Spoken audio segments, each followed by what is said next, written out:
They had been set loose to cause destruction across the North Atlantic. Scharnhorst and Gneisenau, the latest and swiftest battlecruisers in Germany's fleet, were eager for a genuine clash. Perhaps a Royal Navy cruiser, or even a battleship. So when the lookout shouted that a vessel was in sight, tension surged through the decks. But the shape that appeared from the November fog was not what they expected. It stood too high, its lines too gentle. It was a passenger liner. Someone had mounted a handful of outdated 6-inch guns on her decks. She almost looked charming. Admiral Marshall could have wiped her from the water with a single broadside from his 11-inch guns. But there was no honor in that. Instead, a German searchlight flashed a restrained demand. Heave to, or we fire. Surrender. The crew aboard the German ships watched and waited for the unavoidable white flag. Any moment now. Instead, a burst of orange flame flared from the liner's bow. A shell screamed past the bridge, an act of defiance that bordered on the unbelievable. The liner, HMS Rawalpindi, had chosen to fight. HMS Rawalpindi had begun her life with crisp table linens and open promenade decks. Not ammunition, hoists, and ready-use lockers. Launched in 1925 for the Peninsular and Oriental Steam Navigation Company. The 16,697-ton ship ran the Britain-India route until August 1939, when the Admiralty took her over and rushed through a refit that added 8 aging 6-inch guns and 2 3-inch anti-aircraft mounts to an unarmored hull. The outcome was an armed merchant cruiser in both title and intent, yet still, fundamentally, a passenger liner. She was commissioned on September 19, 1939, with a crew drawn largely from reservists and merchant sailors. Her captain reflected the traditions of the Old Navy. Edward Coverley Kennedy, 60 years old, and recalled from retirement, brought decades of seagoing experience and a deep sense of obligation that would soon face its severest test. Her graceful hull and newly added gun platforms did nothing to change her underlying limits. She could make about 17 knots, carried no armor, and relied on guns descended from the Great War. Assigned to the Northern Patrol, she worked a bleak expanse between Iceland, the Faroes, and Scotland, where armed merchant cruisers and light warships watched for raiders slipping toward Atlantic trade routes. Her task was to warn the Allies of such movements. Armed merchant cruisers were stopgap solutions. They were slower than modern capital ships, lacked proper fire control, and their thin hulls could not withstand anything larger than a destroyer. Orders were explicit. If a patrol ship encountered a German cruiser or pocket battleship, it was to shadow and report, not fight. Still, in the anxious autumn of 1939, something was preferable to nothing. The Admiralty needed holes at sea to stretch the blockade and compel enemy raiders to reveal themselves. That logic sent Rawalpindi north in October. She quickly proved useful, halting neutral vessels for inspection and reporting a German tanker scuttled in the Denmark Strait. Her detailed signals, however, cut both ways. Those transmissions could also expose her position to German codebreakers who were already listening. Most of her crew were merchant seamen turned gunners, firemen whose last taste of combat had been, in 1918, young sailors with barely weeks of gunnery instruction. Between stopping neutral ships, they chipped ice, fixed frozen fittings, and tried to lift morale with talk of home. Evenings offered brief comfort in the form of cocoa and cigarettes in the wardroom. Captain Kennedy ran a quiet, orderly ship, insisting on proper naval routine and correct dress despite the cold. He reminded his officers that discipline was what separated a warship from a helpless target. By November, the North Atlantic was brutally cold. Spray froze solid on the rails. Daylight was fleeting, and fog banks rose like walls. Into that, Hayes sailed a former peacetime liner painted for war. Rawalpindi kept her lonely patrol line. The Kriegsmarine was active. Deutschland had raided earlier in the autumn, before mechanical problems forced her home. Grafspee was already operating in the South Atlantic. To cover these movements and threaten British trade, Berlin dispatched its newest pair, Scharnhorst and Gneisenau, 20-6-1000-ton sisters armed with 9 11-inch guns each and capable of more than 30 knots. Their true displacement was closer to 32,000-ton standard, making them fearsome adversaries for nearly any ship afloat. Their orders from Grand Admiral Eric Redder were unmistakable: provoke a response from the British home fleet to ease pressure on the pocket battleship Admiral Grafspee in the South Atlantic, and destroy any isolated British patrol forces encountered. For months, the two ships had been the pride of the Kriegsmarine. They symbolized the revival of German naval power after 2 decades bound by treaties. Sleek, fast, and built for endurance in northern seas, they were meant to prey on commerce and escape pursuit. Officially, they were not battleships, but a new hybrid type able to overtake weaker foes and outrun stronger ones. Their mission was political as much as military. Hitler wanted proof that his new navy could strike fear into British shipping lanes. Redder's surface fleet, still small compared to the Royal Navy, needed a success before U-boats seized the headlines. A triumphant sortie would demonstrate that Germany could still challenge. Britain's maritime dominance, *. The men aboard Scharnhorst understood this. They were eager to test both their ship and their resolve against whatever the North Atlantic might bring. *. Vice Admiral Wilhelm Marschall sailed from Wilhelmshaven on November 21, 1939. Light cruiser and destroyer screens accompanied the force at first, then peeled away once bad weather concealed the heavy units. The plan was to break through the Iceland-Faroes Gap, appear to threaten Atlantic shipping, and force the Royal Navy to shift its strength. They knew Britain's patrol line was thin and uneven. They also knew that speed and weather favored a swift thrust followed by a rapid withdrawal. *. Rawalpindi's third patrol placed her close to where German intentions intersected with British routine. She had already transmitted once in October after discovering the tanker Goldenfulls scuttled rather than captured, a report that almost certainly reached German Naval Command. She had also halted neutral shipping. On November 23, conditions were classic North Atlantic winter. The sun barely lifted above the horizon in early afternoon. Fog gathered off the port bow. Icebergs drifted by like pale cliffs. Visibility shrank and expanded in bands as twilight approached. *. The Northern Patrol had purpose, but it also had a vulnerability the Germans intended to exploit. These improvised cruisers could not outrun a battle, and they could not fight one for more than minutes. *. At about 3:30 p.m. on November 23, southeast of Iceland and roughly between that island and the lookout in Rawalpindi's forward crow's nest called out. Two shapes appeared on the horizon, masts and superstructures emerging. The sea lay calm but bitterly cold. Fog lingered to port. Icebergs slid past. Ghostly white. Captain Kennedy raised his binoculars and studied the silhouettes. His first thought was Deutschland, the very ship he was warned to avoid. He did not hesitate over what mattered. Action stations. Report. Contact. The wireless operator sent the essential message. An enemy sighting with position. Then came Kennedy's decision. Enemy vessel sighted. Am engaging. The signal went to the Admiralty and two ears he did not invite. German intercept services were listening and could read positions almost as they were sent. That single sentence told London to move heavy forces. It also told Marshall that his presence had been detected. Kennedy tried to use the environment. He turned sharply to port toward a fog bank and ordered smoke floats deployed. Thick black smoke poured from the funnel as the engineers drove the boilers hard. The floats failed in the freezing conditions. The fog shifted like a wall but did not quite envelop them. Kennedy then swung to starboard, aiming to shelter behind a large iceberg 4 miles away. Even a liner could use an iceberg as cover in such light. He needed time and distance. The ships on the horizon denied him both. They closed rapidly, far faster than any merchant vessel, cutting off his path to concealment.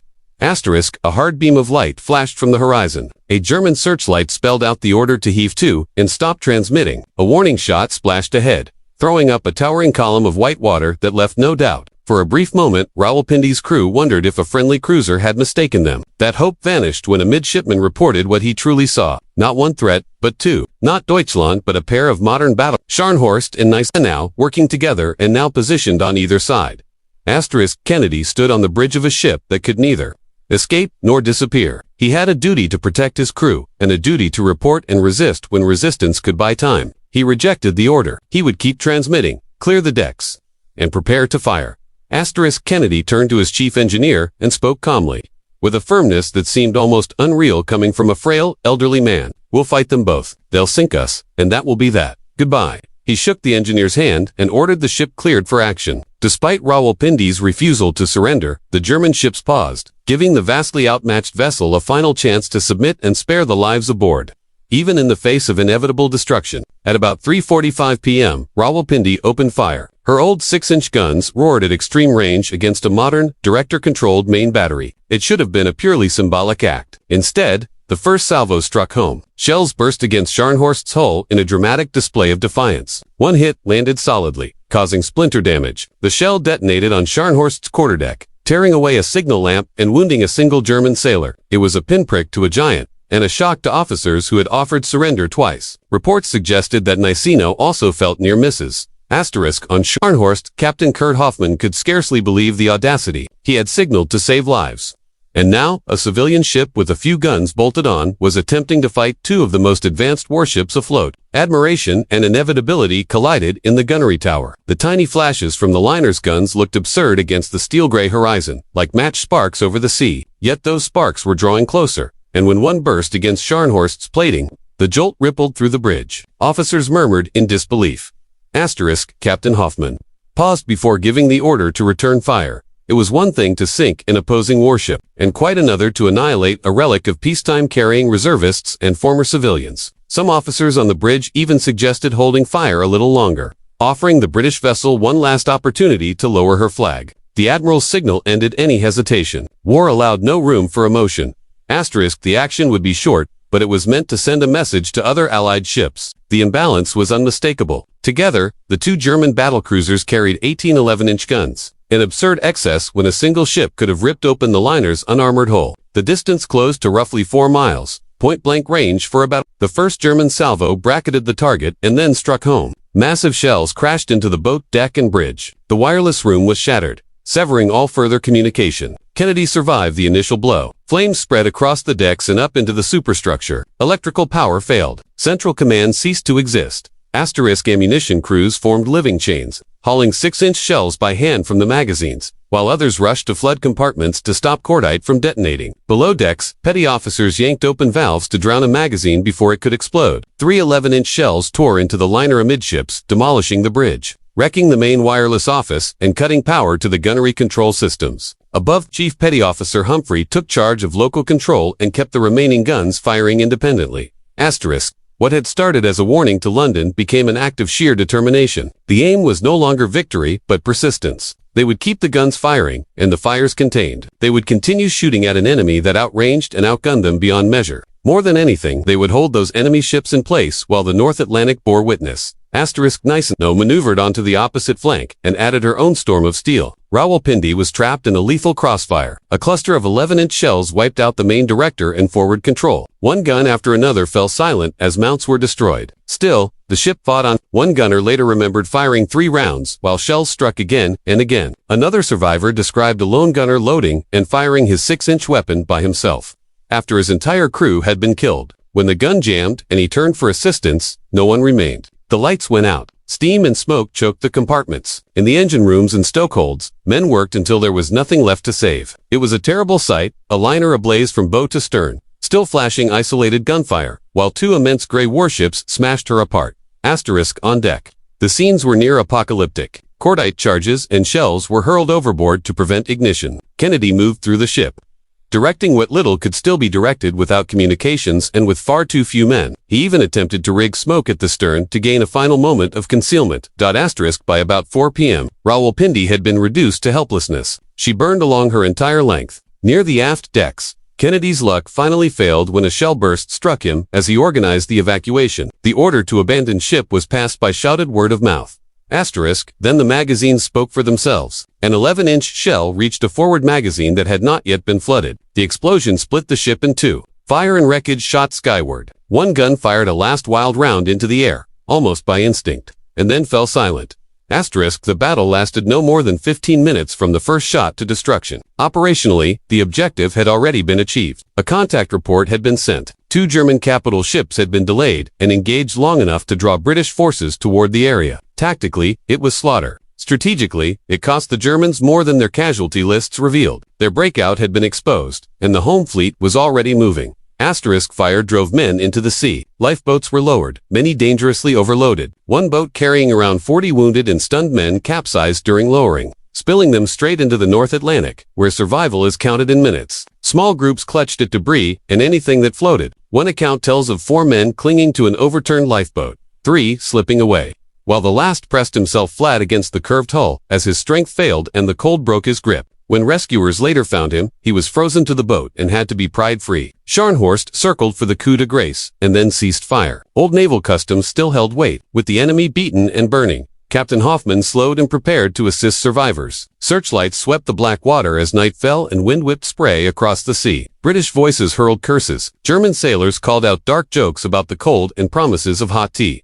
In one swamped boat were about 10 men, among them leading seaman Roy Better, still dazed. A gunner, he had dragged his wounded brother toward the boats through wreckage, flames, and oil-slicked water until exhaustion overcame him. He lost his brother in the chaos. He reached a half-submerged boat with a handful of others. A German light fixed on them, and arms beckoned them closer. They struggled forward with 3 oars as the sea surged. At that moment, the reason Rawalpindi had fought revealed itself once more. German lookouts reported a new contact. A British cruiser was charging toward the position. HMS Newcastle had answered the call. She sighted Gneisenau in the darkness and even fired at extreme range. Unwilling to be trapped and destroyed by incoming British forces, Scharnhorst and Gneisenau broke off the rescue. One German voice called across the freezing water to the men waiting to be pulled aboard, saying they could not stop because another British ship was near, wishing them good luck. The engines surged, and the ship's wake nearly swamped the survivors left behind. It was a brutal moment, forced by circumstance rather than intent. Chivalry gave way to survival.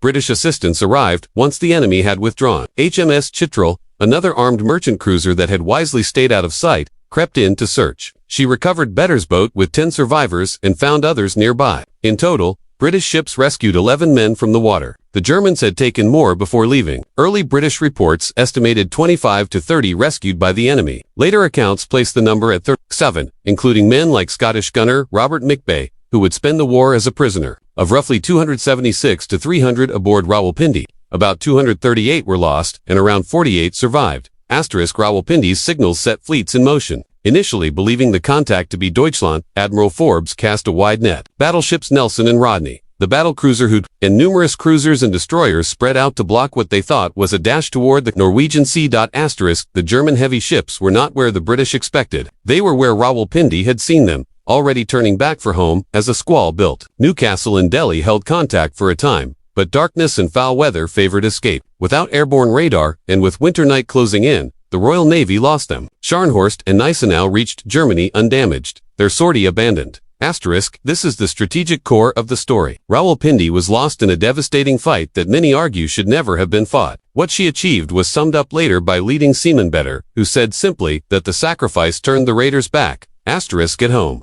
The story quickly captured public attention. Newspapers carried survivor accounts within days. 10 men in hastily issued uniforms stood on Horse Guards parade to hear Admiral Sir Charles Little tell them they had upheld the Navy's traditions. Crowds cheered them unprompted. It was late November 1939.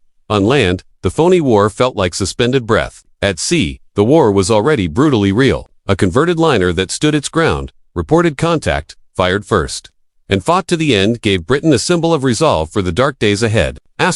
Kennedy did not receive the Victoria Cross. The criteria were strict, and it was early in the war. He was mentioned in dispatches instead. History granted him another form of recognition. His final words on the bridge became a line repeated in memoirs and histories, a measure of character rather than bravado. In every retelling, the calm certainty of a man who understood the odds and chose to fight remains clear. The Royal Navy found value in such stories. So did the nation. Within weeks, orders tightened the Northern Patrol, and aircraft began reinforcing surface watches around Iceland. In Germany, the episode was handled with care. Kriegsmarine statements praised Kennedy's courage while celebrating victory. Privately, there was unease over how long two modern battlecruisers had taken to silence a converted liner. In Britain, the event took on a life of its own. Films, news, and recruiting posters invoked the name Rawalpindi as proof that the old naval spirit endured. The wreck of Rawalpindi rests at 63 degrees 40 minutes north and 12 degrees 31 minutes west, a designated war grave in the deep waters of the North Atlantic. 238 men went down with her, including her captain. The loss resonated immediately in Britain, a country desperate for heroes during the phony war. Winston Churchill, then First Lord of the Admiralty, informed Parliament and declared that Captain Kennedy's choice to fight, against impossible odds, upheld the highest traditions of the Royal Navy. The ship's story rose beyond a footnote. Her end foreshadowed the vast struggles still to come. For the Kriegsmarine, the sortie was a tactical success, but a strategic failure. Destroying the armed merchant cruiser cost precious time and surprise, forcing Admiral Marshall to abandon the planned Atlantic raid and return home under the threat of the entire British home fleet. The primary objective of easing pressure on Admiral Graf Spee had failed. In the aftermath, the Admiralty reassessed the extreme vulnerability of armed merchant cruisers. Orders were reinforced that these ships were scouts, not fighters, and their task was strictly to report and withdraw. To prevent a repeat, the Northern Patrol was strengthened with heavy cruisers and expanded air coverage from the Orkney Islands. Rawalpindi's stand marked the opening chapter in the long, relentless struggle for the North Atlantic, a battle in which merchant sailors, escorts, and converted liners would stand between Britain and starvation.